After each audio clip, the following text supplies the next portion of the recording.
Hello student, welcome to chemistry class. और आप chemistry के 11 चैप्टर मतलब कि आप सेकंड चैप्टर में आ चुके हैं, जिसमें आपको एटॉमिक स्ट्रक्चर मतलब कि परमाणु की संरचना के बारे में हमको पढ़ना है, जो सेकंड चैप्टर है आपका।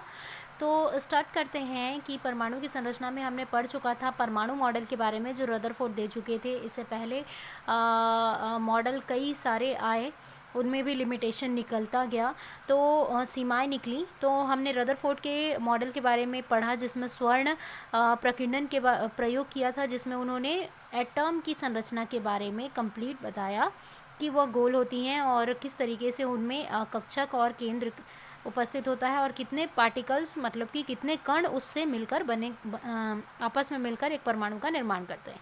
तो आज हमें जानना है कि रदरफोर्ड की भी कुछ सीमाएं थीं। वो सीमाएं क्या हैं जिनकी वजह से वो इस सिद्धांत की कमियां निकल गईं।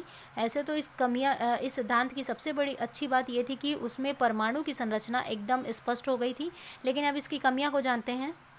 तो रदरफोर्ड की सीमाएं और कमी के बारे में अगर बात करें, तो परमाणु के मध्य बंध की व्याख्या को नहीं करता है यह नियम। रदरफोर्ड ने ये तो बता दिया कि परमाणु 3 कणों से मिलकर बने होते हैं और 3 कण उसमें उपस्थित होते हैं, लेकिन उन्होंने ये नहीं बताया कि एक परमाणु दूसरे परमाणु से किस प्रकार से जुड़ता है, कौन से बंध से ये दोनों आपस में जुड़ जाते हैं और अणु का निर्माण करते हैं।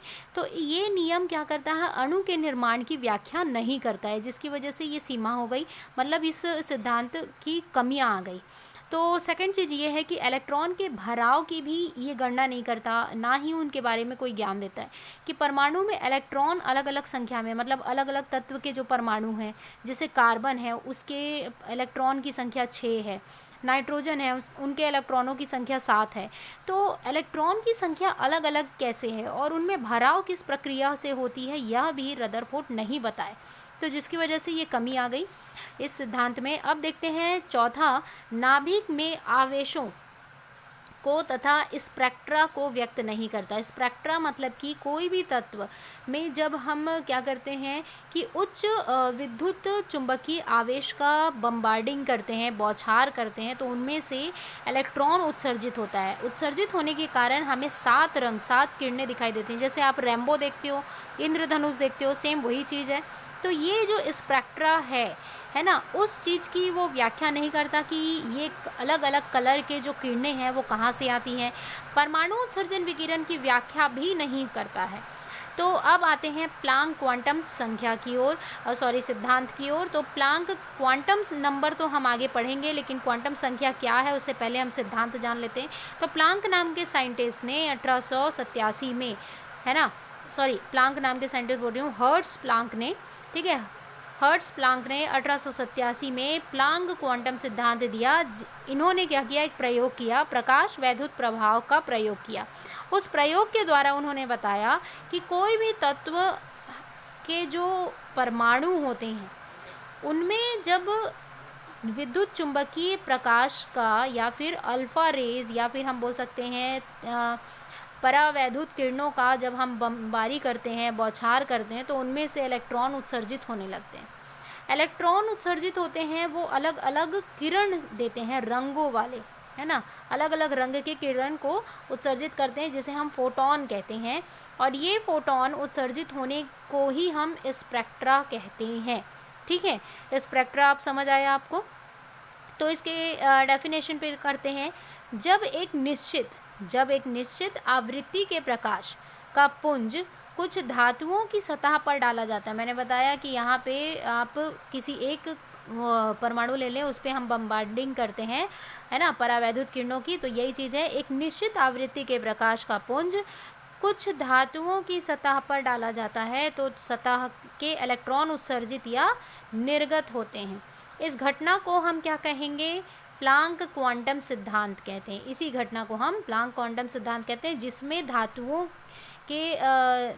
की सतह से क्या होता है, या फिर परमाणुओं से स्पेक्ट्रा निकलने लगता है। ठीक है, तो आप ये प्रिज्म में भी देखते होंगे, जब हम प्रिज्म देखते हैं और उसमें से किसी लाइट को गुजारते हैं, तो ये प्रिज्म में जब आप भौतिक में पढ़े होंगे 10वीं में भी, इसके अंदर क्या होता है, इसके अंदर होता है अंतः परावर्तन की प्रक्रिया होती है। इसमें मेन वो तो आप भौतिक ही है, लेकिन अगर रासायनिक प्रक्रिया इसमें देखें तो प्रकाश की जो किरण है इस प्रिज्म से गुजारो तो वो अलग अलग फोटोन देती है, मतलब इलेक्ट्रॉनों का उत्सर्जन करती है इस तरीके से, तो वो अलग अलग किरणों में होती है। तो इसे जानते हैं कि किस प्रकार से। जैसे मैंने यहाँ पे प्रिज्म बनाया हुआ है और सूर्य की प्रकाश स्रोत ले लेते हैं। जब ये प्रकाश की किरण प्रिज्म से होकर गुजरती है तो ये अलग अलग फोटोन देती है इस तरीके से, जैसा मैं बना रही हूँ आप देख रहे हैं।